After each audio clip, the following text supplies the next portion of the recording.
Donc, bonjour à chacun. Nous allons corriger l'exercice 4. C'est un extrait brut d'un sujet de BTS SNIR, donc option A du BTS Ciel de 2016. Je l'ai mis d'un niveau intermédiaire, bien que je le trouve pas plus compliqué que d'habitude. Donc on nous donne une expression temporelle d'un signal analogique, expression qu'on connaît, sous la forme très classique V de t égale à A cos oméga t plus une certaine valeur moyenne. Et on nous dit que voilà, il y a un échantillonneur qui va prélever un échantillon tous les 10 millisecondes. Donc on va peut-être se le surligner. L'échantillon est ensuite converti par un convertisseur analogique numérique sur 3 bits. Donc on nous donne également des informations sur le CAN avant d'être traité numériquement. Bon, on a une figure ici qui nous indique juste qu'au début, on a un signal qui vaut VF et en sortie, on a un nombre décimal qui vaut M. Donc première question, assez triviale, calculer la fréquence d'échantillonnage en Hertz notée FE. Donc là, il faut revoir tout ce qu'on a vu au tout début d'année. La fréquence, c'est égal à l'inverse de la période. Donc la fréquence d'échantillonnage FE, elle est égale à l'inverse de la période d'échantillonnage. Et donc ça fait 1 sur, on a vu ici que ça fait 10 millisecondes. Donc 1 sur 10 millisecondes, c'est x 10 puissance moins 3. Et donc ça, normalement, ça fait 100 Hz. Donc ça, c'est la fréquence d'échantillonnage. Donc c'est la réponse, on va dire, à la question 1. Là, il ne faut vraiment pas perdre de temps sur des questions qui sont aussi simples. On ne se pose pas tant de questions que ça. On me donne une période, je veux calculer une fréquence, f égale 1 sur t, et on envoie. Question 2. Le signal VF de t est-il échantillonné correctement, justifié en citant la condition utilisée? Donc là, la condition utilisée, c'est forcément le critère de Shannon.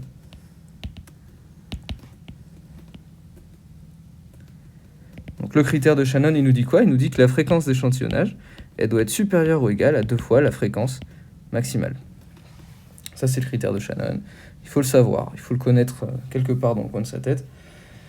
Donc nous, ce qu'on sait ici, c'est que on a la fréquence d'échantillonnage qui vaut 100 Hz. Donc il nous faut la fréquence maximale du signal. Et si on regarde notre formule, donc on a VF de t qui est égal à 1,60 plus 0,02, enfin 20 cosinus de 100 pt.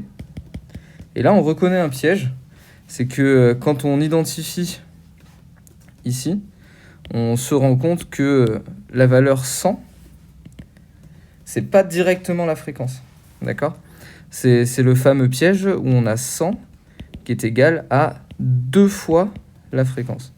Donc ça implique que la fréquence, elle est égale à 100 divisé par 2, et donc la fréquence f max, elle est égale à 50 Hz. Maintenant, on connaît la valeur de la fréquence d'échantillonnage, on connaît la valeur de la fréquence maximale du signal, on peut vérifier si le critère de Shannon est respecté, et en effet, on a FE qui est parfaitement égal à 2 fois la fréquence max. Étant donné que ici, il ne s'agit pas d'une inégalité stricte, mais d'une inégalité avec une égalité, eh bien, le critère de Shannon est vérifié. Donc, on peut conclure assez justement en disant que il est justement échantillonné.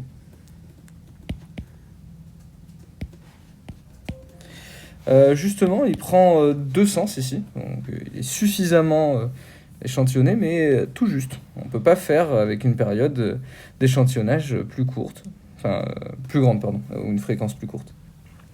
Voilà ce qu'il en est pour la question 2. Donc pour la question 3, je vais me faire un petit peu de lumière. Déterminer la valeur Q du quantum du CAN. Et au-dessus, on nous donne la valeur de la tension pleine échelle, qu'on note VPE, qui vaut 5 volts. Alors nous, dans le cours, la tension pleine échelle, on la note delta U. Donc delta U qui est égal, d'après l'énoncé, donc à VPE, je rappelle, on reprend toujours les valeurs et les notations de l'énoncé, qui correspondent donc à la tension pleine échelle, c'est-à-dire l'écart entre le minimum et le maximum que peut prendre notre convertisseur analogique numérique. Et donc là, il faut qu'on applique tranquillement la formule du quantum, Q égale VPE, dans ce cas-là, divisé par 2 puissance n. On a vu que ici, le convertisseur analogique numérique était codé sur 3 bits. Donc ça fait 5,0 divisé par 2 puissance 3. Ça fait, enfin, on ne sait pas à peu près, ça fait parfaitement 5 divisé par 8. Et ça fait quelque chose comme 0,625 volts. Voilà ce qu'il en est pour le quantum. Déterminer la valeur décimale M lorsque VF vaut 3,40 volts. Donc nous, ce qu'on a comme formule dans le cours, c'est le fait que M, c'est la valeur d'entrée, moins la tension du can minimale, divisé par le quantum. Et si on ne nous précise rien, ça veut dire que cette valeur de quantum, enfin cette valeur minimale appréciée par le convertisseur analogique numérique, elle est égale à 0 volts. Donc dans ce cas-là, on peut en déduire que M égale à 3,40 divisé par 0,625. Et donc M, il vaut 5,44. Ici, on n'a pas un nombre entier, on a un nombre décimal. Donc on est obligé de prendre la valeur approchée. Donc c'est la valeur la plus proche, enfin le nombre entier ou le chiffre entier le plus proche de cette valeur-là. Et donc ça, c'est à peu près égal à 5. Donc on a M qui vaut 5. Voilà. Donc ça, c'était pour la question 4. Pour la question 5, en déduire le code binaire associé à cette valeur échantillonnée. Donc là, il suffit d'appliquer une méthode de votre choix. Donc moi, j'utilise la méthode des divisions euclidiennes.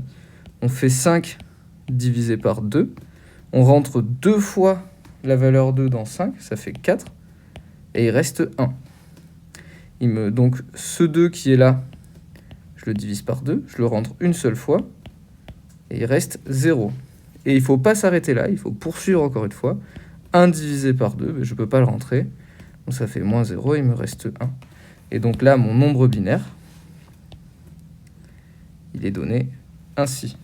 Et donc je peux écrire que l'écriture binaire du nombre 5 codé sur 3 bits, c'est 5 égale 1, 0, 1. Et là, on peut mettre entre parenthèses 2 pour dire qu'on écrit en bits. Donc voilà ce qu'il en est pour la question 5. Voilà. Donc vous voyez, sur des sujets de BTS, c'est rarement des questions qui demandent beaucoup de réflexion. On peut aller assez vite quand on sait. Et quand on ne sait pas, il faut réfléchir 3, 4, 5 minutes. Mais après, on passe à la question d'après. Parce que sinon, on peut vite être bloqué. Les sujets sont longs. Alors, vous avez certes 6 heures pour le réaliser. Mais il ne faut pas perdre son temps. Donc le rythme auquel on peut se projeter, c'est à peu près le rythme auquel je vais là. Donc, question 6. Ce code est ensuite envoyé à l'entrée d'un CNA, donc convertisseur numérique analogique, possédant les mêmes grandeurs caractéristiques que le CAN, en quantifiant par valeur inférieure. Bon, ça, on peut peut-être se le surligner. En déduire la valeur quantifiée attribuée à cet échantillon en sortant du CNA.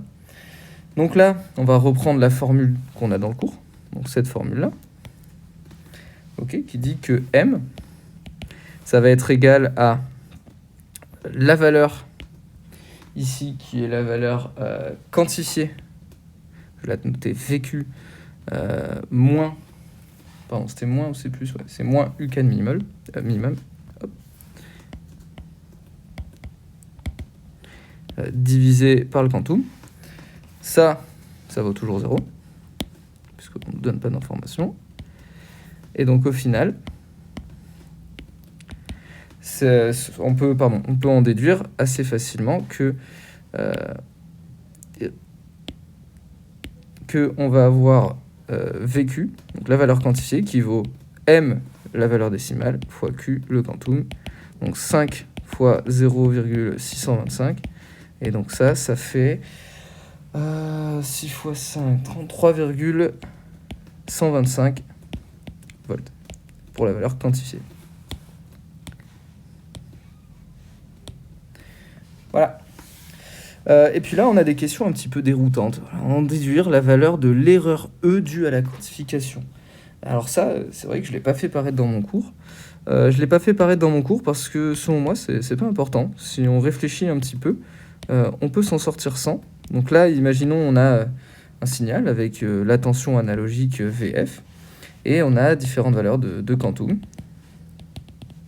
Et donc on nous dit que là, en l'occurrence, on avait... Bon, j'ai compris. Ici, on avait VF qui avait une certaine valeur. Là, donc ici, qui n'est pas situé directement sur le quantum. Et lui, le quantum, il est ici, puisqu'on est par valeur inférieure. Et donc, l'erreur, finalement, c'est l'écart entre la valeur VF et la valeur quantifiée. C'est cette erreur-là. Donc, au final, on peut directement déduire que E, on va se remettre en rouge, donc ça, c'est pour la question 7. E, ça va être égal à la valeur initiale moins la valeur quantifiée. Et donc, ça fait, pour la valeur initiale, 3,40 moins 3,125. Et donc, l'erreur E, elle est égale à 0,275 volts. Voilà, donc effectivement, ça ne paraît pas dans le cours, mais encore une fois, c'est pas parce que des fois on ne peut pas retenir, donc on prend que l'essentiel, et on peut déterminer l'erreur qu'il y a. C'est l'erreur que fait finalement le convertisseur analogique numérique sur le signal échantillonné. Bon, c'est pas une grosse erreur. Voilà. Question 8. Déterminer la valeur du rapport signal sur bruit en décibels pour ce CAN, sachant que SNR dB égale à 1,8 plus 6N. Pareil, on l'a pas vu en cours, mais pas besoin. Et surtout, on panique pas. On nous donne la formule. On nous dit SNR décibels à peu près égal à 1,8 plus 6 fois N. Donc là, il faut pas transpirer. N, c'est la résolution. On a dit que c'était 3 bits. Et donc au final, on peut directement avoir SNR dB à peu près égal à 1,8 plus 6 fois 3. Et donc ça va faire 19,8 décibels. Et voilà, on a fait tout l'exercice. Alors il est vrai que les deux dernières questions, il fallait réfléchir. On ne pouvait pas le faire de manière automatique ou avec nos réflexes. Il y avait un piège, mais un piège sur lequel on s'est préparé quand même toute l'année. C'est le fameux piège du début où on ne vous met pas la forme 2πf, mais juste 100 fois pi fois t. Si vous n'êtes pas déjà fait avoir une fois, c'est que vous êtes suffisamment vigilant. Et si vous êtes déjà fait avoir une fois, normalement c'est bon, vous ne faites plus avoir. Donc voilà. Exercice qui n'est pas trop difficile. Il passe en niveau intermédiaire juste pour les deux dernières questions et le fait qu'il faut bien comprendre ce passage-là. D'où vient l'erreur, qu'est-ce que c'est et comment la retrouver, peut-être graphiquement ou en réfléchissant. Et puis après ça, tout roule.